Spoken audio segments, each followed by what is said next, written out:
Mga best, for today's video ano tayo sabaw ng baboy. Sabawan lang natin kasi tipid-tipid. Yan, ginisa na natin yung bawang at saka sibuyas para maluto yung baboy. Mabilis maluto kasi gutom na ako best. Ito na yung lola nyo. Ito, halagang 200 lang yung baboy natin. Yan, buto-buto.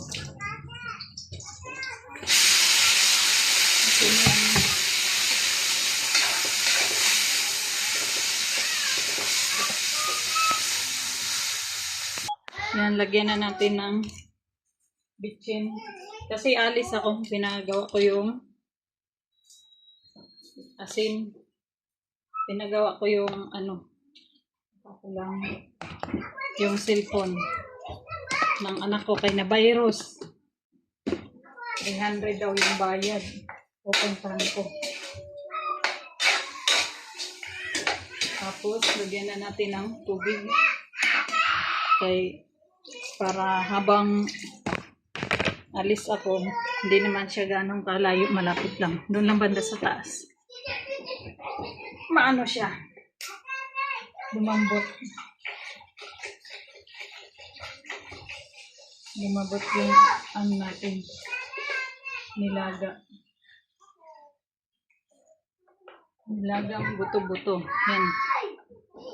Ilagay ko na rin yung itong mais. Yung isang piraso lang binili ko. Takpan na muna natin mga besh. Gawa tayo ng cellphone. Dito. Yan mga besh. Lagay na natin yung sinigang. Baka naman. Luto na yung natin. Yung baboy natin.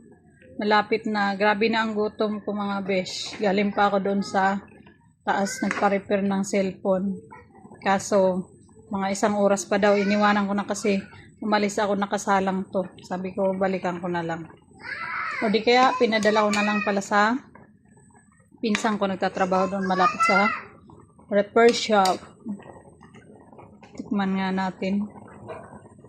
Para may kulang.